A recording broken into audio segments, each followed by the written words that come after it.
Hello students, कैसे हैं आप सब लोग। आज हम फंडामेंटल यूनिट ऑफ लाइफ का नेक्स्ट टॉपिक कवर करेंगे। इससे पहले 2 लेक्चर हो चुके हैं। उसमें सबसे पहले हमने कुछ डिस्कवरीज देखी थी, बेसिक डिस्कवरीज की। किसने सेल को डिस्कवर किया था, किसने न्यूक्लियस को डिस्कवर किया था, किसने सेल थ्योरी दी थी। छोटी छोटी सारी चीजें हम पहले लेक्चर में डिस्कस कर चुके हैं।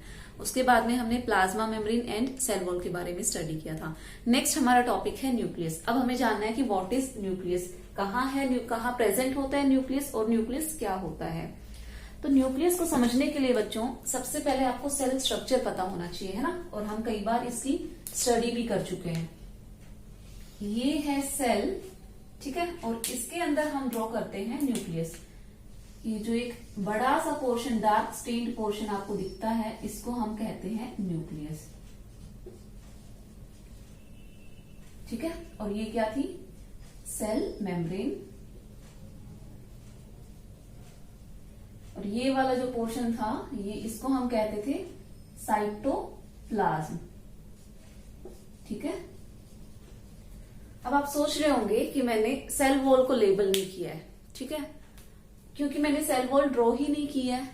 ऐसा समझ लो कि ये हमने एनिमल सेल ड्रॉ किया है। और लास्ट क्लास में हमने ये डिस्कस किया था कि एनिमल सेल और प्लांट सेल में एक मेजर डिफरेंस क्या होता है, कि प्लांट सेल में सेल वॉल प्रेजेंट होती है, बट एनिमल सेल में सेल वॉल प्रेजेंट होती है, ठीक है।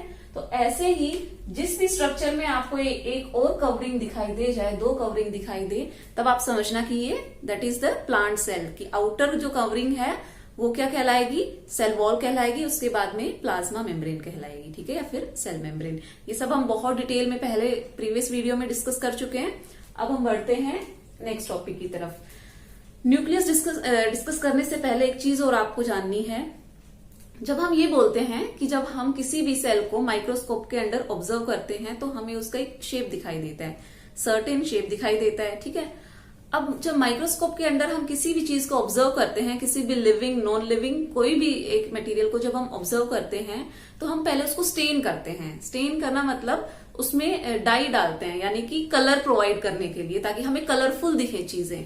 तो जो हम कलर डालते हैं तो हमें चीजें कलरफुल दिखाई देती हैं, ठीक है। तो एक चीज हम सबको समझना है कि जब भी हम किसी सेल को माइक्रोस्कोप के अंदर ऑब्जर्व करते हैं तो हम उसकी स्टेनिंग करते हैं। स्टेनिंग करने के लिए हम different variety of colour compound use करते हैं, जिसको हम डाई कहते हैं। हम उनके नाम भी देखेंगे।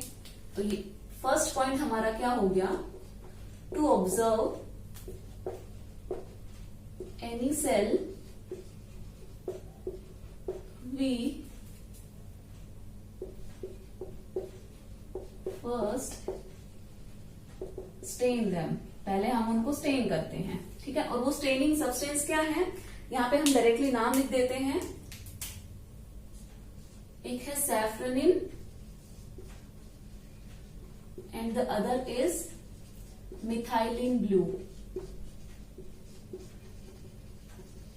ठीक है। ये 2 डाई है हमारे पास, ठीक है।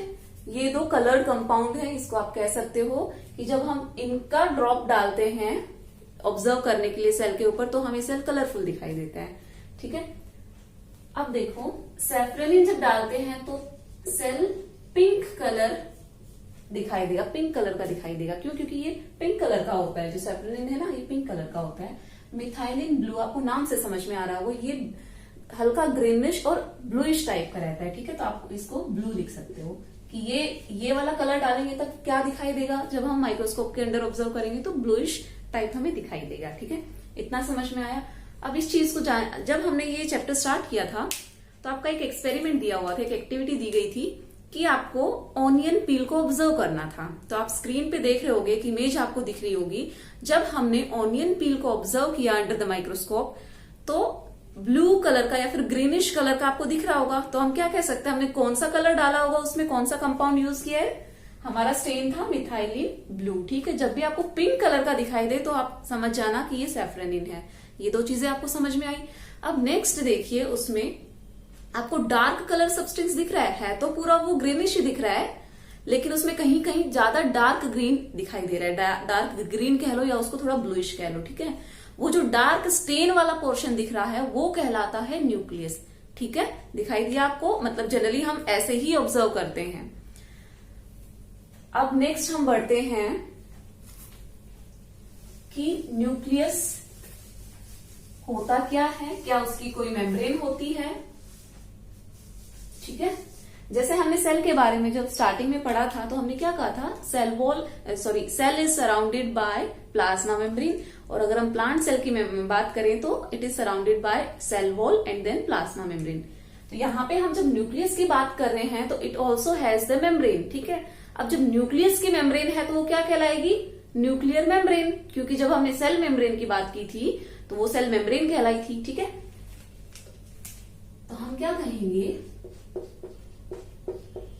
Nucleus is covered by A double layer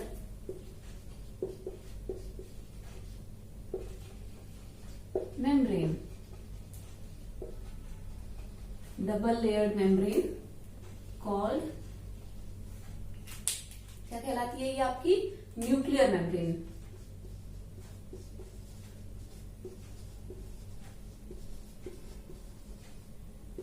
ठीक है, अभी तक हमने सिर्फ दो चीजें डिस्कस की हैं। एक तो जब सेल को ऑब्जर्व करते हैं तो उसको स्टेन करते हैं, तो आपको ये दोनों स्टेन के नाम याद रखने हैं। कई बार ये आपके यूनिट टेस्ट में एक एक नंबर में पूछ लिए जाते हैं कि कौन सा स्टेन यूज करते हैं। ठीक है, तो आपको नाम याद होने चाहिए। दूसरा, अभी तक हमने ये बात की है कि जो न्यूक्लियस है it is surrounded by the double layer membrane, मतलब न्यूक्लियस के चारों तरफ जो मेम्ब्रेन होती है वो डबल लेयर्ड मेम्ब्रेन है। ठीक है, हम क्या कह रहे हैं, it is double layered membrane.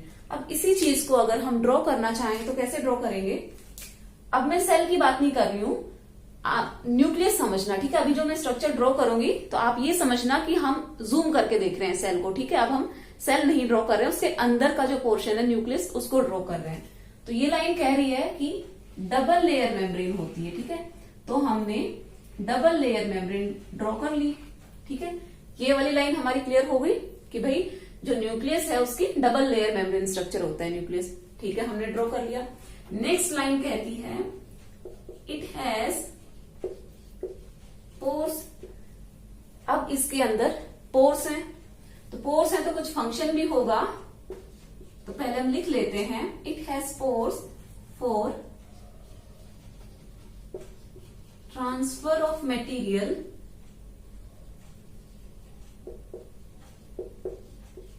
From nucleus to cytoplasm.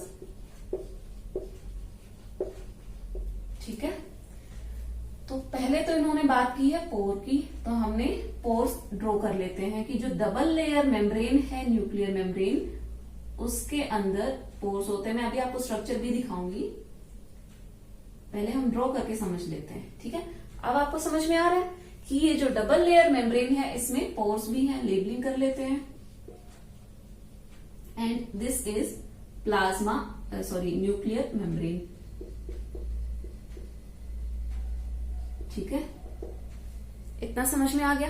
अब इसने एक चीज और कही है कि जो पोर्स है इनका कोई फंक्शन भी होगा। If they are present means they are having some function, उसका कोई फंक्शन भी होगा। फंक्शन है transfer of material from nucleus to the cytoplasm.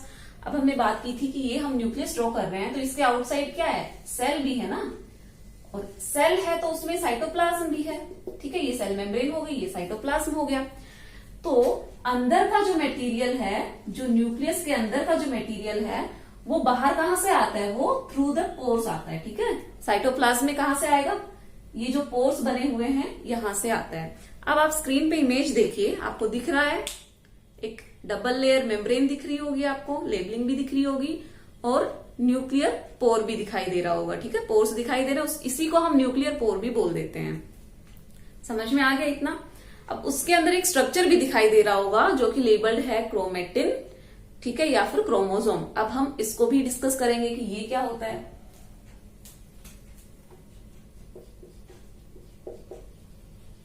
Nucleus has chromatin, और क्रोमेटिन को आप लिखोगे थ्रेड लाइक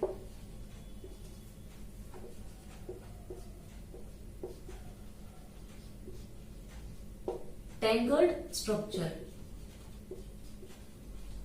जब हम किसी धागे को उलझा देते हैं ना, उलझा हुआ धागा, उसी को कह रहे हैं टेंगल्ड। थ्रेड लाइक, धागा लाइक स्ट्रक्चर होता है। ये न्यूक्लियस में प्रेजेंट रहता है। ये आपको दिखाई दे रहा होगा, हम इसको दूसरे कलर से ड्रॉ कर लेते हैं। ये जो स्ट्रक्चर आपको दिखाई दे रहा है, ऐसा समझ लो एक धागा, एक रस्सी है, उसको मैंने उलझा दिया है, ठीक है, और वो क्या है, न्यूक्लियस के अंदर है, ठीक है। और ये कब है, ये जो सेल की पोजीशन है अभी कब है, इस वाले कंडीशन में सेल क्या है, डिवाइड नहीं कर रहा है, ठीक है, नॉन डिवाइडिंग सेल। अभी देखो आपको पता होगा कि सेल का मल्टीप्लीकेशन कैसे होता है ना। हमारी बॉडी में इतने सारे सेल्स हैं, उनकी एक एज होती होगी ना कि कब उनकी डेथ हो जाती है। फॉर एग्जाम्पल अगर हम बात करते हैं आरबीसी की, उसका लाइफ स्पेन कितना है आरबीसी का, 120 डेज है ना। 120 दिन में वो डिस्ट्रॉय हो जाते हैं और नए आरबीसी बनते रहते हैं, तो वो भी एक सेल है। समझ में आ रहा है ना इतना आपको। तो जो नए सेल है वो कैसे बनेंगे, वो डिवाइड करके बनेंगे, मतलब एक सेल 2 में डिवाइड हो जाता है। तो जब ये नॉन डिवाइडिंग स्टेज में रहता है, मतलब जब सेल को डिवाइड नहीं करना रहता है, तो किस फॉर्म में प्रेजेंट रहता है, क्रोमेटिन फॉर्म में, ठीक है। क्या, न्यूक्लियस के अंदर क्रोमेटिन फॉर्म रहती है। अब इसको मैं डिटेल में समझाऊंगी कि ये क्या होती है। नेक्स्ट हम पढ़ते हैं, ये तो नॉन डिवाइडिंग स्टेट थी। अब अगर सेल को डिवाइड करना होगा तो ये कैसा दिखेगा,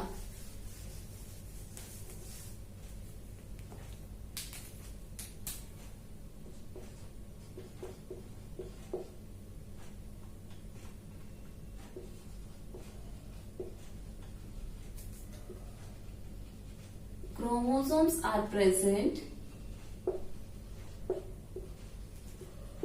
inside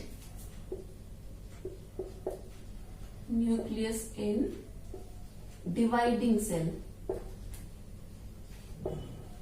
अब ये जो क्रोमेटिन था, ये ऐसा उलझा हुआ धागा जो था, ठीक है, इसको क्या लिखा था हमने, क्रोमेटिन, ठीक है। जब ये कंडेंस हो जाएगा, ठीक है, हमने जो धागा उलझा हुआ था उसको सुलझा लिया, उसको लपेट लिया, तो लपेटने के बाद में इसका कुछ ऐसा स्ट्रक्चर बन जाएगा, ठीक है, कंडेंस हो जाना, ठीक है। कंडेंस होके ये क्या हो गया, साइज में छोटा हो गया, छोटा हो गया ना साइज में।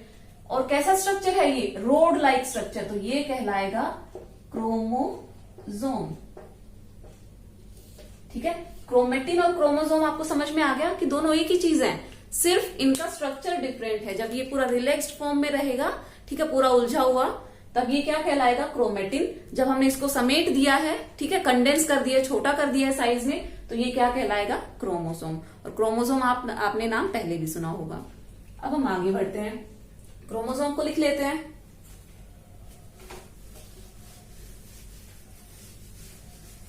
क्या हम क्रोमोसोम को ये बोल सकते हैं, it is the condensed form of chromatin. Chromosome को लिख सकते हैं ना ये,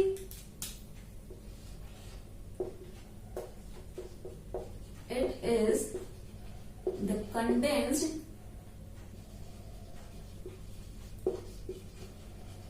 form of chromatin and it looks like a rod shape, एक रोड शेप जैसा है ये, ठीक है।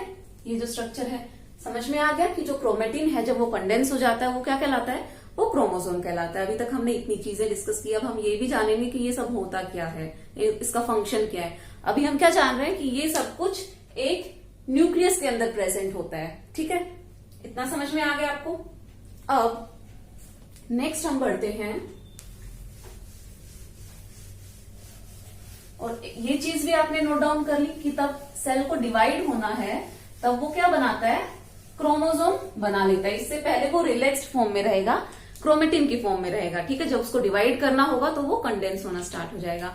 एक चीज और आप ध्यान से समझो बच्चों, कि हमारा जो जेनेटिक इंफॉर्मेशन है ना, वो इसी क्रोमोसोम के अंदर प्रेजेंट होता है। इसी को हम डीएनए भी कहते हैं। क्रोमेटिन आपको समझ में आ गया, क्रोमोसोम आपको समझ में आ गया, ठीक है। इसके बाद में हम बात करते हैं डीएनए की।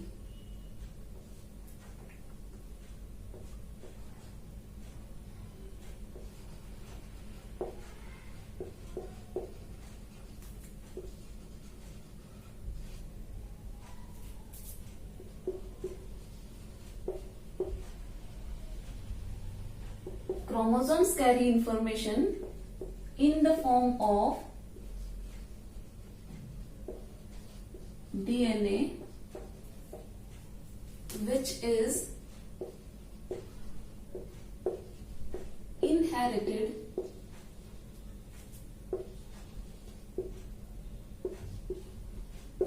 from the parents। अब ये कह रहा है कि जो क्रोमोसोम्स हैं वो कुछ इंफॉर्मेशन कैरी करते हैं in the form of DNA, और कहां से वो इंफॉर्मेशन कैरी करते हैं, वो पेरेंट्स से नेक्स्ट जनरेशन में पास करते हैं। आपने कई बार सुना होगा कि जो जैसे हम बोलते हैं कि हमारी आंखें मम्मी से मिलती है, नाक पापा से मिलती है, ठीक है, हेयर कलर मम्मी से मिलता है, या कहते हैं नानी से मिलता है या दादी से मिलता है, ठीक है, मतलब अपने फैमिली मेंबर्स की हम बात करते हैं, ठीक है। इसका मतलब क्या हुआ, मतलब हमारे अंदर जो कैरेक्टर्स हैं, ठीक है, वो जितने भी कैरेक्टर्स हैं ये सब हमें कहाँ से मिले हैं, ये सब हमने अपने पेरेंट्स से इनहेरिट किए हैं। और हमारे पेरेंट्स को कहाँ से मिले हैं, वो उनके पेरेंट्स से उन्होंने इनहेरिट किए हैं। मतलब इनहेरिट का मतलब ये समझ लो कि कोई भी चीज जो हमें हमारे पेरेंट्स से मिली है, ठीक है। तो ये जितने भी कैरेक्टर्स हैं ये किस फॉर्म में आए हैं हमारे पास, ये डीएनए की फॉर्म में आए हैं, जीन्स की फॉर्म में आए हैं, ठीक है। अभी हम डीएनए एंड जीन्स में दोनों में क्या डिफरेंस है उसको मैं समझाऊंगी। पहले आप डीएनए की फुल फॉर्म को नोट करो क्योंकि ये एग्जाम में पूछा जाता है। डीएनए की full form deoxy ribo nucleic acid, ठीक है, deoxy ribo nucleic acid DNA, ठीक है। इसी के साथ में आप आरएनए को भी याद कर लो, राइबो न्यूक्लिक एसिड, ठीक है। समझ में आ गया। अगर डीऑक्सी के हमने डीऑक्सी को हटा दिया तो क्या बचा, राइबो न्यूक्लिक एसिड, ठीक है, तो आरएनए कहलाएगा। और अगर डीऑक्सी लगा दिया तो वो डीएनए कहलाएगा। एक्चुअली में इनके स्ट्रक्चर में डिफरेंस होता है, बट ये याद करने के लिए आप ऐसे समझ लो, ठीक है।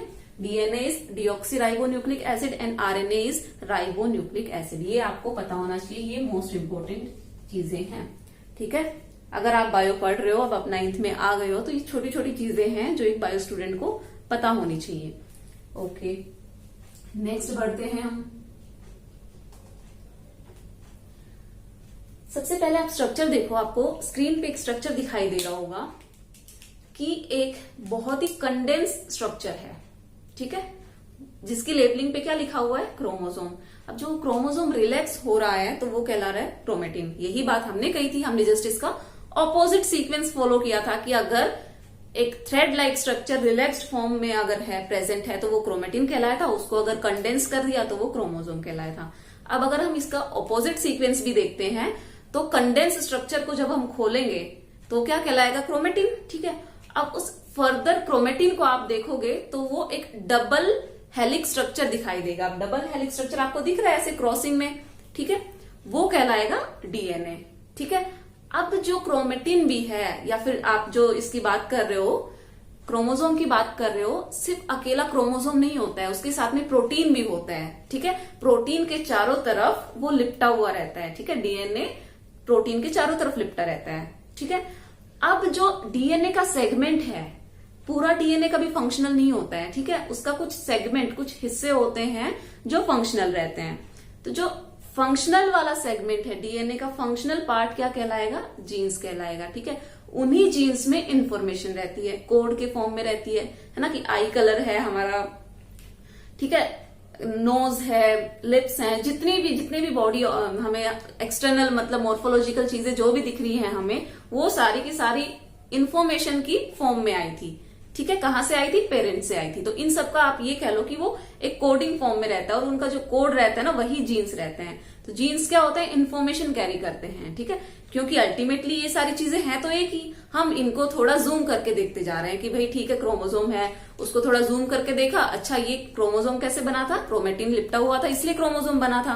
अब आपने क्रोमेटिन को भी ओपन करके देखा तो आपको ये समझ में आया कि ये तो दो हेलिकल स्ट्रक्चर है। ये जैसे कि रस्सी आपस में, रस्सी का आपने देखा कैसे बल चढ़ा हुआ रहता है, ठीक है, ऐसा स्ट्रक्चर आपको दिखेगा। उसके बाद में जब हमने उसमें भी देखा कि अच्छा उसमें भी कुछ बेस पेयर होते हैं, ठीक है, उनकी सीक्वेंस को हमने कह दिया कि ये जीन्स हैं, ठीक है, कि ये इंफॉर्मेशन कैरी करते हैं। तो अभी अगर आपको नहीं समझ में आ रहा है तो आप इतना समझो, इन सब का बेसिक फंक्शन एक ही है कि पेरेंट्स से उनकी नेक्स्ट जनरेशन में इंफॉर्मेशन देना, ठीक है, वो इंफॉर्मेशन को कैरी करना। इतना समझ में आ गया आपको? आई होप इतना समझ में आ गया होगा। अब नेक्स्ट हम देखते हैं functional segment of DNA is called jeans. ठीक है, अभी जो हमने बात की थी वो बात हमने लिख दी है। ओके बच्चों, इतना आपको समझ में आ गया। इतना हमने न्यूक्लियस के बारे में डिस्कस कर लिया है कि भाई इसकी क्या, मेम्ब्रेन को क्या कहते हैं, उसके अंदर क्या प्रेजेंट रहता है, किस फॉर्म में प्रेजेंट रहता है। ठीक है, अगर आप चाहते हो इसको हम एक बार ड्रॉ करके देखें तो एक बार हम इसको ड्रॉ करके भी देख लेते हैं। वैसे आपको जो डायग्राम में दिखा है वही चीजें एक बार हम ड्रॉ करके देख लेते हैं।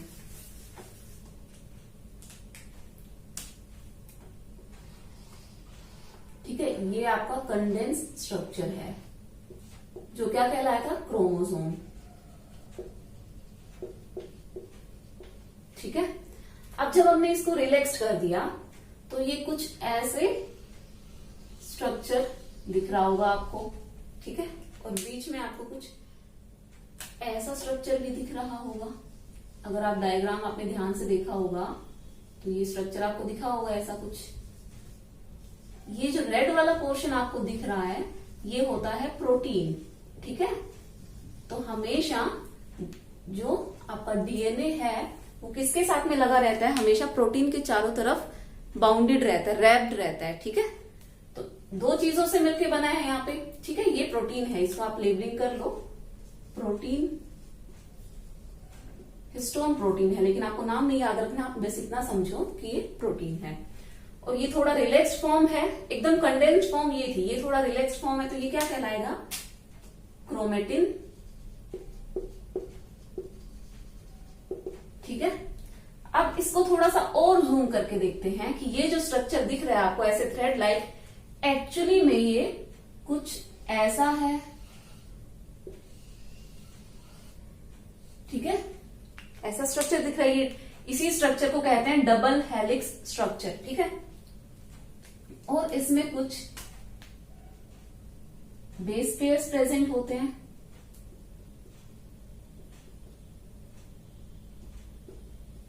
ठीक है, ये क्या कहलाया आपका डीएनए। ठीक है, ये क्या है, डबल हेलिक्स आपका डीएनए है। अब जब इस डीएनए की एक सेगमेंट की अगर मैं बात करूं कि इसकी मान लो ये सेगमेंट है, ये वाली जो सेगमेंट है, ठीक है, ये जो सेगमेंट है इसको हमने बोला था, किसी भी फंक्शनल सेगमेंट ऑफ डीएनए को हमने क्या बोला था, जीन। कि मतलब इस डीएनए पे यहाँ पे जीन्स प्रेजेंट है। फॉर एग्जाम्पल अगर मैं अपने हेयर कलर की बात करूं कि अगर मेरा हेयर कलर ब्लैक है तो मेरे जो जीन्स हैं हेयर के लिए वो यहाँ पे प्रेजेंट थे।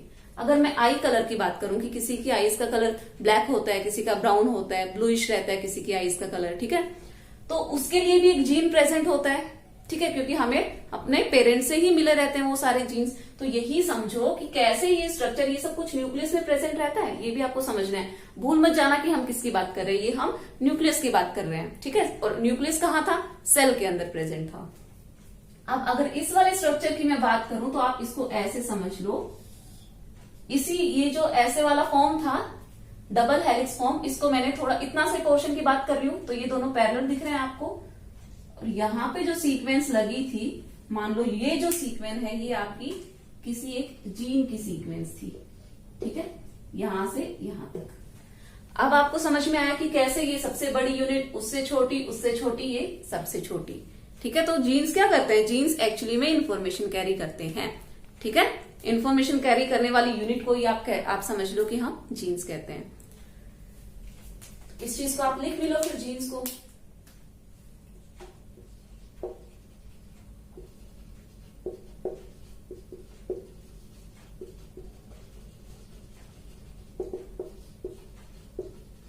Gene carry information from parents to their next generation.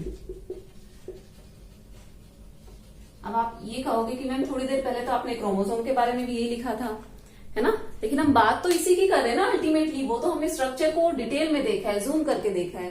तो आपको अगर कोई ये बोले कि जीन्स इंफॉर्मेशन कैरी करते हैं तो भी बात सही है, अगर आपको ये बोले कि क्रोमोसोम इंफॉर्मेशन कैरी करते हैं तो ये बात भी सही है।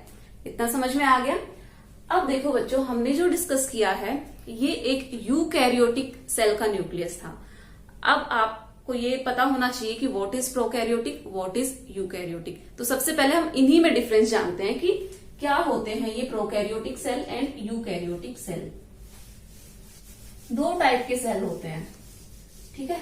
आप इसको एक कहानी की जैसे समझो कि तब अर्थ का फॉर्मेशन हुआ था और उस पर लाइफ की स्टार्टिंग नहीं हुई थी, ठीक है। एनवायरमेंट पता नहीं, बहुत ही हार्श एनवायरमेंट था, जैसा एनवायरमेंट अभी हमें दिखता है वैसा नहीं था। तो जब लाइफ का ओरिजिन हुआ था, मतलब सबसे पहले लाइफ स्टार्ट हुई होगी, तो वो कैसी लाइफ होगी? बहुत ही ओल्ड, बहुत ही प्रिमिटिव सी लाइफ होगी। इतने एडवांस जैसे आज हम हैं वैसे तो हम नहीं होंगे, ठीक है। हम तो थे ही नहीं। सबसे पहले तो क्या आया था? एक सिंगल सेल आया था अर्थ के ऊपर। सबसे पहले एक सिंगल सेल की फॉर्मेशन हुई थी और वो था बैक्टीरिया, ठीक है। और ओरिजिन कहाँ हुआ था लाइफ का? वो हुआ था वाटर में, ठीक है। Water in the sense ocean, ठीक है। इतना आपको पता है, ये इन्फॉर्मेशन आपको पहले से भी पता होगी थोड़ी बहुत। अब आप ये समझो कि सबसे पहले जो सेल आया हुआ होगा उसमें एडवांसमेंट हुई होगी, तो वो ये दो कैटेगरीज में हमने बांट दिया है। सेल को हमने एक को नाम दे दिया है प्रोकैरियोटिक और एक को नाम हमने दे दिया है यूकैरियोटिक। ऐसे ही नाम नहीं दिया है, इनके मीनिंग होते हैं, इसका कोई मतलब है, कोई मकसद है कि क्यों हमने नाम दे दिया है। प्रो का मतलब होता है प्रिमिटिव। प्रो मीन्स प्रिमिटिव या फिर ओल्ड या फिर प्राइमरी। आपको याद रखना है कि पुराना, प्रिमिटिव मतलब पुराना। और कैरियो का मतलब होता है न्यूक्लियस। अब आप इस वर्ड को समझ सकते हो कि प्रोकैरियोटिक वो सेल होगा जिसका न्यूक्लियस प्रिमिटिव होगा, ठीक है। नाम से हमें समझ में आ रहा है प्रोकैरियोटिक मतलब primitive nucleus. The cell which is having primitive nucleus is known as prokaryotic cell. अब ये प्रिमिटिव न्यूक्लियस होता कैसे होगा? अभी तो हमने जो बात की है वो किसकी बात की है? Eukaryotic cell. अगर यूकैरियोटिक सेल की बात करूं तो यू मतलब होता है ट्रू और कैरियो मतलब होता है न्यूक्लियस। मतलब ऐसा सेल जिसमें एक ट्रू न्यूक्लियस प्रेजेंट है। और जिस न्यूक्लियस का हमने अभी डिस्कशन किया है वो कैसा न्यूक्लियस है? वो एक ट्रू न्यूक्लियस है। मतलब वो सेल कैसा रहा होगा? एक यूकैरियोटिक सेल रहा होगा। तो क्या मैं ये कह सकती हूं कि प्रोकैरियोटिक सेल और यूकैरियोटिक सेल दोनों में किस बेसिस पे डिफरेंस है? दोनों में एक डिफरेंस तो उनके न्यूक्लियस के बेसिस पे है, ठीक है। तो पहला डिफरेंस हम लिख लें।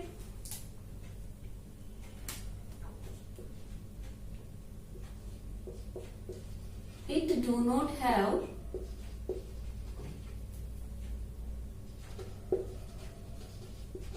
membrane bound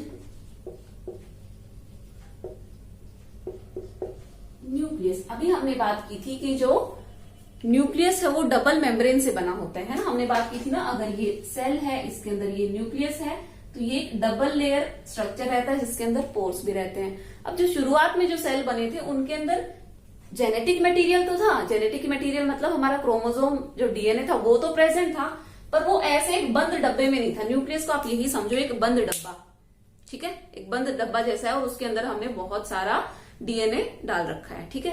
लेकिन स्टार्टिंग में जो सेल बने थे वो ऐसे नहीं थे, उनके पास वो अलग से ये बंद डब्बा नहीं था, यानी कि अलग से न्यूक्लियर एनवलप नहीं था, ठीक है। न्यूक्लियर मेम्ब्रेन नहीं थी। तो वो कैसे रहा होगा? उसमें सेल मेम्ब्रेन तो थी लेकिन क्या नहीं थी? न्यूक्लियर मेम्ब्रेन नहीं थी। तो उसका जो जेनेटिक मटेरियल था वो कुछ ऐसे सेल में पड़ा रहता था, ठीक है। तो ये लाइन आपको समझ में आ गई। It do not have membrane bound nucleus, मतलब जो प्रोकैरियोटिक सेल है उसका जो न्यूक्लियस है it is not bounded by the nuclear membrane. कह सकते हैं इस चीज को। इसका जस्ट ऑपोजिट हम क्या लिख सकते हैं? यूकैरियोट में जस्ट ऑपोजिट था कि जो न्यूक्लियस था it was bounded by the double layer membrane. तो इसका जस्ट ऑपोजिट लिख लेते हैं यहां पे।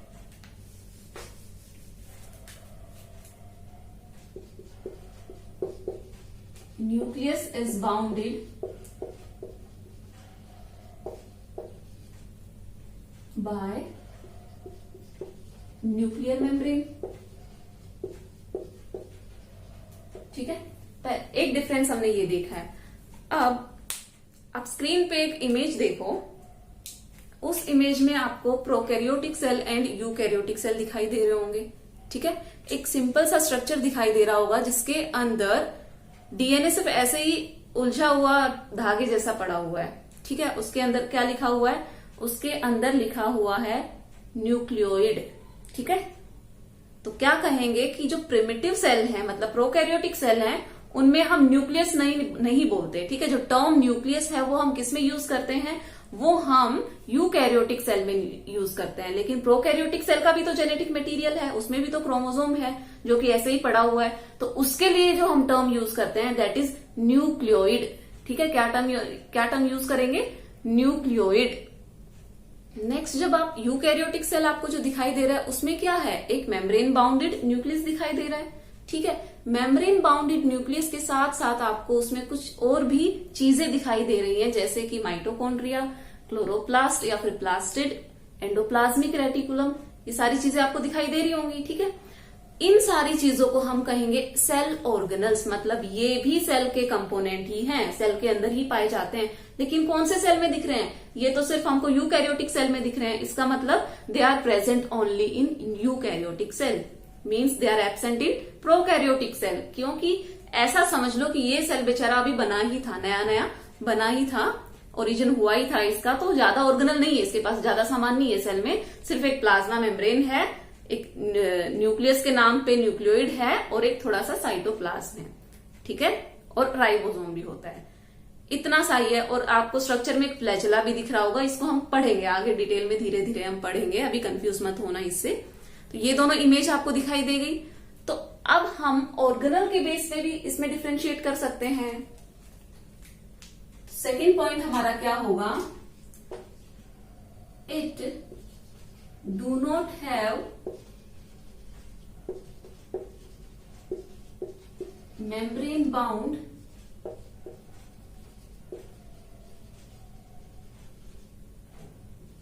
ऑर्गेनल्स। मतलब इसमें पहले तो बेचारे के पास न्यूक्लियर मेम्ब्रेन बाउंडेड न्यूक्लियस ही नहीं था, इसलिए उसको हमने न्यूक्लियोइड नाम दे दिया था। एक लाइन और ऐड करेंगे हम इसमें।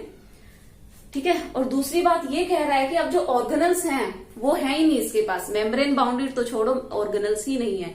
लेकिन जो यूकैरियोटिक सेल है इसमें सारे ऑर्गेनल्स हैं। ऑर्गेनल्स आप समझ रहे हो, यहाँ पे जो माइटोकॉन्ड्रिया है, क्लोरोप्लास्ट है, इन सबको हम डिटेल में स्टडी करेंगे। अभी आप इतना ही समझो, ये भी सेल में पाए जाने वाले स्ट्रक्चर्स रहते हैं। ठीक है, और ये सब यूकैरियोटिक सेल में पाए जाते हैं, प्रोकैरियोटिक सेल में दे आर एब्सेंट।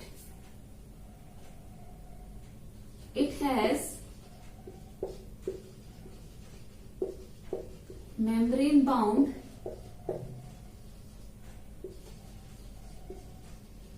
ऑर्गेनल्स। दो डिफरेंस आपको समझ में आ गया। इसमें आप न्यूक्लियोइड भी ऐड कर लो। ठीक है,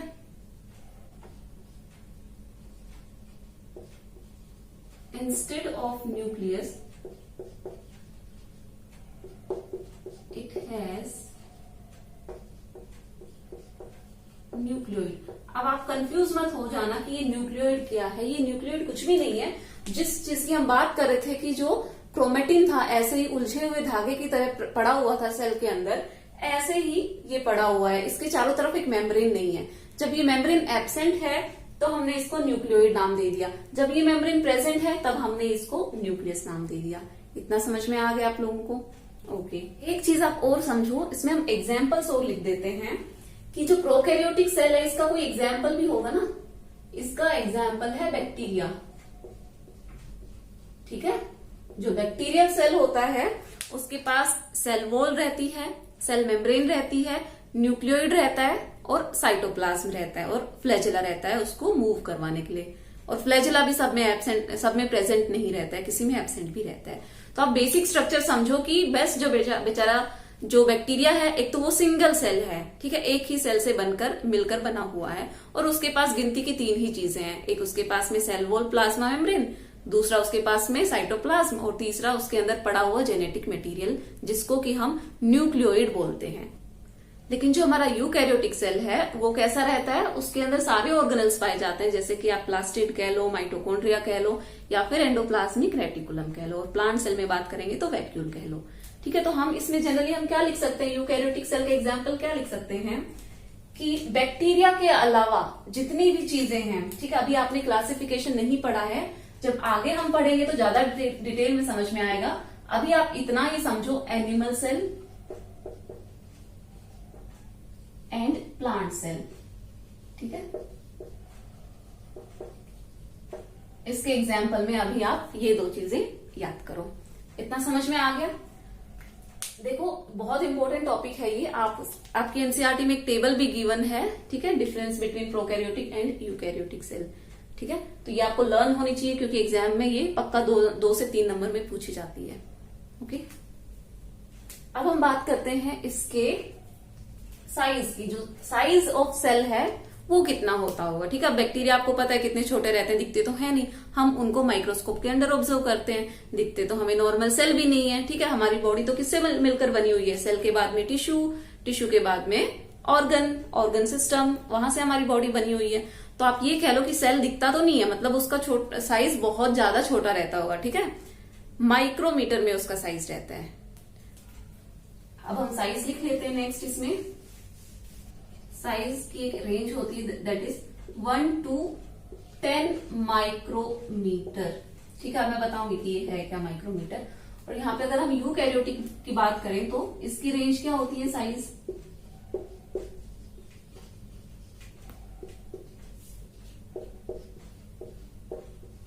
5 to 100 माइक्रोमीटर, ठीक है। 1 micrometre is 10 to the power -6 metre, ठीक है। ये आपको पता होना चाहिए, ठीक है। तो अब हमने यहाँ पे बात कर ली है उसके साइज की। अब जो प्रोकैरियोटिक सेल होते हैं उनका साइज बहुत छोटा रहता है, लेकिन यूकैरियोटिक सेल का साइज थोड़ा बड़ा रहता है। बड़ा इन द सेंस इसकी रेंज है, एक रेंज है, सारे सेल्स का एक जैसा साइज नहीं रहता है, वेरी करता है। तो 5 to 100 माइक्रोमीटर इसका साइज है, और इसकी रेंज क्या है, 1 to 10 माइक्रोमीटर, मतलब इस रेंज में हो सकता है 2 माइक्रोमीटर हो, 3 माइक्रोमीटर, 5 माइक्रोमीटर, लेकिन रेंज क्या है 1 से लेकर 10 माइक्रोमीटर के बीच में रहेगी। लेकिन यहाँ पे क्या है 5 से लेकर 100 माइक्रोमीटर की रेंज में रहेगी साइज के बेसिस पे, ठीक है। ये बेसिक से 4 डिफरेंस थे जो हमने पढ़ लिए हैं, आप सबको लर्न होने चाहिए अच्छे से। अब जो सेल का नेक्स्ट पार्ट है वो है cytoplasm. It is the fluid part present in the cell. अब मैं आपको फर्स्ट लेक्चर में साइटोप्लाज्म एंड प्रोटोप्लाज्म में भी डिफरेंस बता चुकी हूँ, एक बार फिर से समझ लो आप। अगर ये सेल है और ये न्यूक्लियस है तो ये वाला पोर्शन हम हमेशा क्या कहते हैं, साइटोप्लाज्म। मतलब we are only talking about this much part, मतलब इन एक न्यूक्लियस और न्यूक्लियर मेम्ब्रेन के बीच में जो रीजन है उसी को हमने साइटोप्लाज्म बोला है ना। अगर हमने न्यूक्लियस को भी इंक्लूड कर दिया, ठीक है, न्यूक्लियस प्लस साइटोप्लाज्म, ये क्या कहलाएगा, प्रोटोप्लाज्म। ये मैं पहले भी पढ़ा चुकी हूँ, इसलिए थोड़ा ऐसे जल्दी में आपको समझा दिया है। तो ये बेसिक डिफरेंस आपको समझ में आ गया। तो अब साइटोप्लाज्म की बात करें, मतलब we are not talking about the nucleus, we are not including nucleus, only the liquid, the fluid portion present in the cell, that is known as cytoplasm. अब ये जो साइटोप्लाज्म है ये अपने अंदर क्या रखता है, ये अपने अंदर सारे ऑर्गेनल्स रखता है, ठीक है, सेल ऑर्गेनल्स। आप क्या लिखोगे, cell organelles are present in the cytoplasm, ठीक है। इतना समझ में आ गया। साइटोप्लाज्म बेसिकली आपको पहले से भी पता है, लेबलिंग अब तो याद हो गई होगी, मैंने इतनी बार ड्रॉ कर दिया, इतनी बार समझा दिया है। आप इतना समझ लेना कि यहीं पे अगर हम ड्रॉ करें तो ये आपकी जैसे माइटोकॉन्ड्रिया होगी, ये आपका क्लोरोप्लास्ट हो गया। तो ये सारे सेल ऑर्गेनल कहाँ पे प्रेजेंट है, ये इस वाले लिक्विड वाले पोर्शन में प्रेजेंट है, दैट इज साइटोप्लाज्म, ठीक है। यहाँ पे हमारा ये टॉपिक कंप्लीट होता है, दैट इज न्यूक्लियस। हमने पूरी डिटेल देख ली है, न्यूक्लियस क्या चीजें होती हैं, क्या क्या उनके फंक्शंस रहते हैं। उसके बाद में हमने साइटोप्लाज्म देख लिया है। अब हमें पढ़ना है कि भाई साइटोप्लाज्म के अंदर जो सेल ऑर्गेनल है वो क्या होते हैं, उनका क्या फंक्शन है। अगर वो प्रेजेंट है मतलब उनका कोई फंक्शन भी होगा, कोई ना कोई काम तो होगा ना, काम नहीं होता तो चीजें होती ही नहीं सेल के अंदर। तो नेक्स्ट वाले पोर्शन में हम सेल ऑर्गेनल पढ़ने जा रहे हैं। ठीक है, अगर आपको वीडियो पसंद आए तो प्लीज इसको लाइक, शेयर एंड सब्सक्राइब करें। Thank you so much.